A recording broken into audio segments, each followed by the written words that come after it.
Good morning, 9th class. Today I am going to start our second economics chapter, Human as Resource. The chapter Human as Resource effort to explain population is an asset for economy, not rather than liability. इसमें क्या लिखा है कि जनसंख्या जो है किसी भी देश के लिए वो एसेट्स होती है, वो लायबिलिटी नहीं होती है। एसेट्स का मतलब पूंजी, तो जनसंख्या देश की पूंजी होती है, वो उसके ऊपर बोझ नहीं होती है। देखो बेटा, बात को ध्यान से समझना है। यहाँ पे कई बार क्या मानते हैं हम कि किसी भी देश की जो जनसंख्या, अगर जनसंख्या ज़्यादा है तो क्या होगा कि वहाँ पे जो है वो उनको हम क्या मानते हैं, वो लायबिलिटी मानते हैं। क्यों मानते हैं? क्योंकि जनसंख्या ज़्यादा होगी तो उसके ऊपर इन्वेस्टमेंट करना पड़ेगा, उसकी एजुकेशन के लिए, उसकी हेल्थ से फैसिलिटीज़ के लिए, फूड के लिए इन्वेस्टमेंट करना पड़ता है। ठीक है, तो उस पैसे को हम और कहीं पे इन्वेस्ट नहीं कर पाते हैं। तो यहाँ पे क्या कहा गया, नेगेटिव पहलू क्या है कि जो जनसंख्या होती है वो लायबल होती है। लायबल का मतलब बोझ होती है किसी देश के लिए। जबकि इसका पॉजिटिव पॉइंट क्या है कि जनसंख्या जो है वो लायबल नहीं, वो एसेट्स होती है। ठीक है, एसेट्स का मतलब पूंजी होती है। क्योंकि जब हम लोगों को पर पूंजी कब होगी, जब लोगों पे इन्वेस्टमेंट किया जाएगा। किसके ऊपर बेटा? जब एजुकेशन के ऊपर इन्वेस्ट किया जाएगा, हेल्थ सर्विसेज के लिए और ट्रेनिंग दी जाएगी उनको, तब क्या होता है कि जो लोग होते हैं वो एसेट्स बन जाते हैं और देश की इकोनॉमी को भी बढ़ाते हैं। तो यहाँ पे बेटा इसी फैक्ट के ऊपर जो है ज़्यादा दबाव डाला है कि लोगों को हम जो हमारी जनसंख्या है, ठीक है, उसको हम एसेट्स में कैसे कन्वर्ट कर सकते हैं। तो there are 3 factors which are education, health services and training. ठीक है, तो 3 फैक्टर बेटा जो पॉपुलेशन को कन्वर्ट कर देते हैं किसके अंदर? एसेट्स के अंदर। यहाँ पे इसके बारे में इतना बताया गया इसके अंदर बेटा। इसके साथ साथ क्या होता है बेटा, ये तो हमें पता है कि जब जनसंख्या को जब हम एजुकेट कर देंगे, ट्रेन कर देंगे, तो वो केवल अपना ही फायदा नहीं करेंगे, इससे उनका भी फायदा होगा क्योंकि वो अच्छी इनकम कमाएंगे तो उनका भी फायदा हो रहा है। इसके साथ साथ क्या होता है बेटा कि वो देश का भी फायदा कर रहे हैं, उन सोसाइटी को भी जो है फायदा करते हैं। अब वो कैसे? अब जो लोग बड़े पढ़ते हैं, लिखते हैं या ट्रेनिंग लेते हैं तो क्या होता है, वो बड़े होके डॉक्टर बनेंगे, इंजीनियर बनेंगे। उससे क्या होगा, उनकी खुद की इनकम तो होती है, साथ साथ में देश की भी इनकम बढ़ती है और सोसाइटी को भी उसकी सेवाओं का फायदा मिलता है। ठीक है बेटा, तो यहाँ पे क्या है कि 2 स्टोरी दिखा रखी है। एक तो है स्कल की स्टोरी दिखा रखी इसमें, और एक है विलास। स्कल क्या होता है, एक लड़का है, 11-12 साल का एक लड़का है। ठीक है, उसके पापा जो खेती करते हैं, मम्मी जो घर पे काम करती है। वो लड़का पढ़ने में तेज है, तो क्या करता है बेटा, इसने अपनी पढ़ाई स्टार्ट की, इसके माँ बाप ने भी इसका साथ दिया और इसको 12th पास आउट करवाया। साथ में इसको क्या करवाया बेटा, कंप्यूटर कोर्स करवा दिया। कंप्यूटर कोर्स पूरा होने के बाद इसको जॉब मिल जाती है और इसकी इनकम जो है अच्छी हो जाती है। साथ साथ में जो दूसरी कहानी है इसमें विलास की दिखा रखी है। विलास क्या है? विलास एक लड़का है जिसकी मम्मी जो है मछली बेचने का काम करती है। इससे मुश्किल से उनका गुजारा ही हो पाता है। अब क्या होता है बेटा कि जो ये विलास है ये पढ़ने में ज़्यादा इंटरेस्टेड नहीं था, तो इसने पढ़ाई नहीं की और मम्मी के साथ ही उसका जो काम था मछली बेचने का वही करने लग जाता है।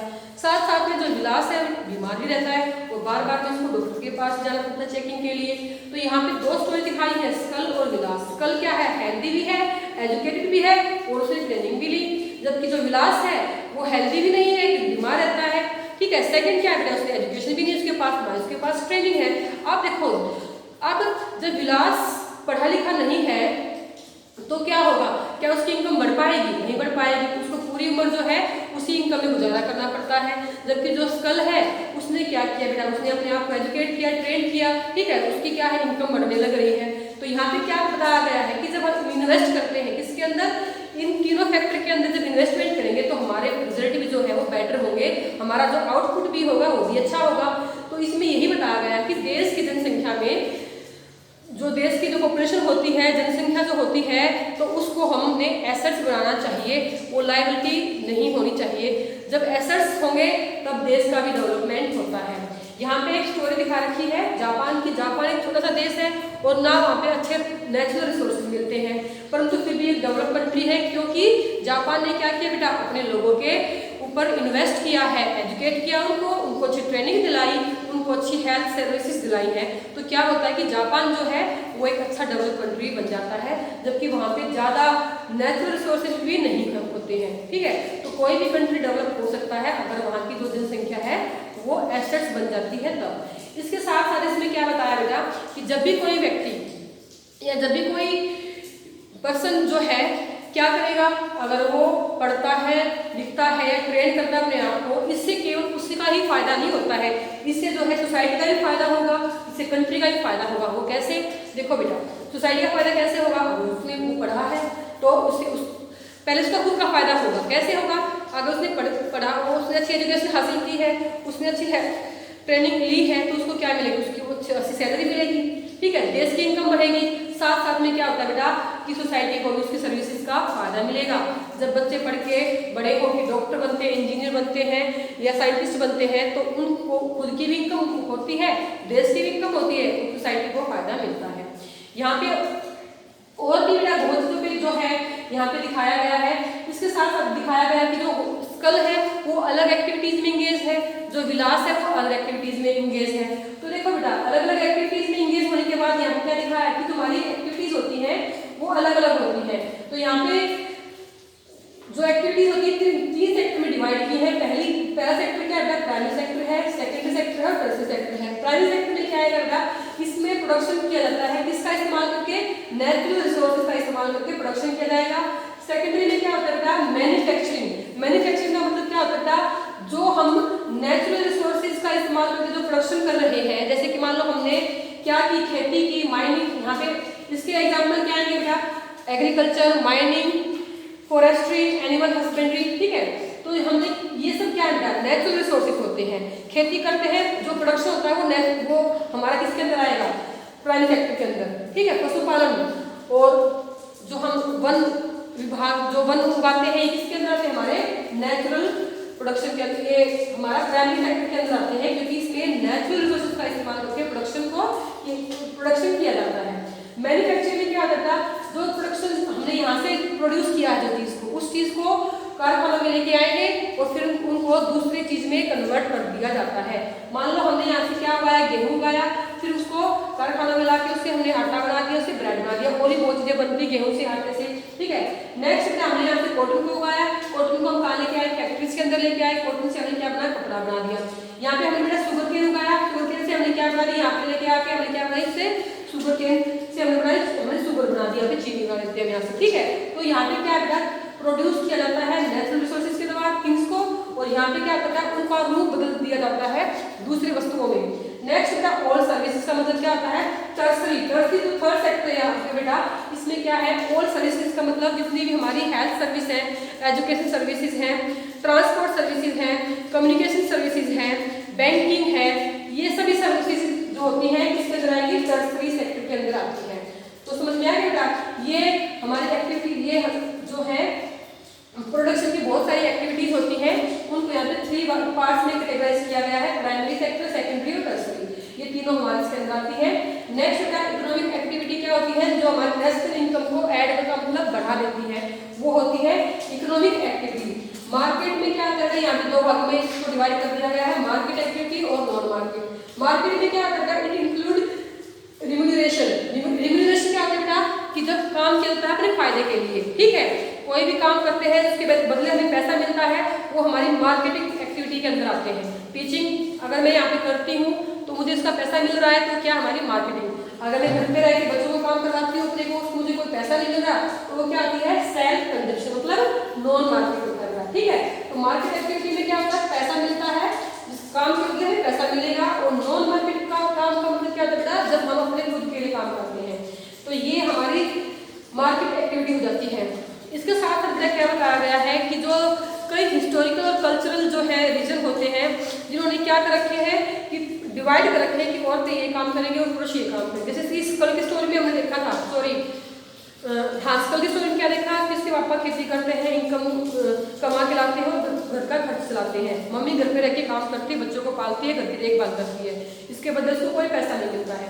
तो यहाँ पे बहुत सारे हिस्टोरिकल और कल्चरल रीजन है जिन्होंने काम जो है उनको डिवाइड कर रखा है कि ये काम पुरुषों के हैं, ये काम औरतों के हैं। परंतु क्या है, टाइम बदल रहा है साथ साथ में।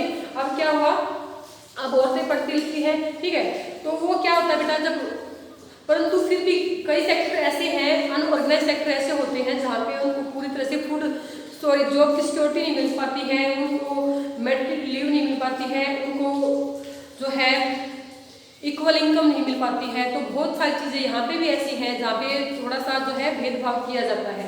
तो यहाँ पे भी दिखाया गया बेटा कि जितनी एजुकेशन बढ़ती जाती है तो क्या है, भेदभाव कम होता है। हम छोटे मोटे काम करते हैं, दिहाड़ी वाली मजदूर, दिहाड़ी की बात करते हैं, ठीक है। हम देखते हैं कि कोई जगह पे कंस्ट्रक्शन वर्क होता है, पुरुषों को अलग वेतन मिलेगा, औरतों को अलग मिलता है। जबकि जो औरतें पढ़ी लिखी होती हैं और जब सेम फील्ड में काम करते हैं तो वहाँ पे जो है पुरुषों को भी सेम जो है वेतन मिलता है, औरतों को भी सेम मिलता है। तो एजुकेशन जो होता है वो किसी भी व्यक्ति की क्वालिटी को बढ़ा देती है, ठीक है। तो यहाँ पे यही दिखाया गया है बेटा कि जो नहीं पढ़ पाते हैं, जिनके पास ट्रेनिंग नहीं होती है और जिनके पास हेल्थ नहीं होती है, तो क्या है वो उनकी इनकम भी जो है कम होती है, और जिनके पास ये तीनों चीज़ें होती हैं उनकी इनकम भी ज़्यादा होती है। इसके साथ साथ बड़े इस लेसन में ये भी दिखाया गया है कि जो एजुकेटेड पेरेंट्स होते हैं वो क्या करते हैं, वो अपने बच्चों की एजुकेशन का भी ध्यान रखते हैं कि बच्चों को अच्छे स्कूल में डालें, ठीक है। इसके साथ साथ जो है वो बच्चों की पढ़ाई के साथ साथ उनकी हेल्थ से संबंधित उनको भी प्रॉपर डाइट दें अपने बच्चों को, उनकी सैनिटेशन का, साफ सफाई का, हाइजीन का, हर चीज़ का वो ध्यान रखते हैं कि हमारे बच्चे साफ सफाई रखें, स्वस्थ रहें और अच्छे पढ़ें। इस बात का वो ध्यान रखते हैं क्योंकि उनको पता है कि इनकी वैल्यू क्या होती है। इसके साथ साथ जो माता पिता अनपढ़ होते हैं, जो ज़्यादा पढ़े लिखे नहीं होते हैं, वो क्या करते हैं बेटा कि वो अपने बच्चों को अच्छी जो फैसिलिटीज़ है वो नहीं दे पाते हैं, ठीक है। ना उनको स्कूल में भेजते हैं, ना उनको उनकी साफ सफाई का, ना उनके खाने का वो ध्यान नहीं रखते हैं। तो इससे क्या होता है कि बेटा वो बच्चे जो है होते हैं वो आगे नहीं बढ़ पाते हैं। जैसे कि हम कई बार देखते हैं कि सड़कों पे जो काम करते हैं वो क्या करते हैं, अपन छोटे छोटे बच्चों को भी काम पे लगा लेते हैं, उनको एजुकेशन की वैल्यू का पता ही नहीं होता है। तो बेटा यहाँ पे जो है हमने इस लेसन को कवर कर लिया है, आधा हमारा चैप्टर हो गया है, आधा चैप्टर को हम नेक्स्ट वीडियो में करेंगे। तो जो ह्यूमन हमारे रिसोर्स होते हैं इसमें हमने बता दिया है कि ह्यूमन को हम रिसोर्स या ह्यूमन को हम एसेट्स कब बनाएंगे, जब हम इन्वेस्टमेंट करेंगे किसके अंदर, एजुकेशन, हेल्थ और ट्रेनिंग के लिए। जब तीनों चीज़ों के अंदर इन्वेस्टमेंट किया जाता है, जो पॉपुलेशन होती है बेटा वो एसेट्स बन जाती है, ठीक है, और वो देश की इकोनॉमी में भी बहुत योगदान देते हैं।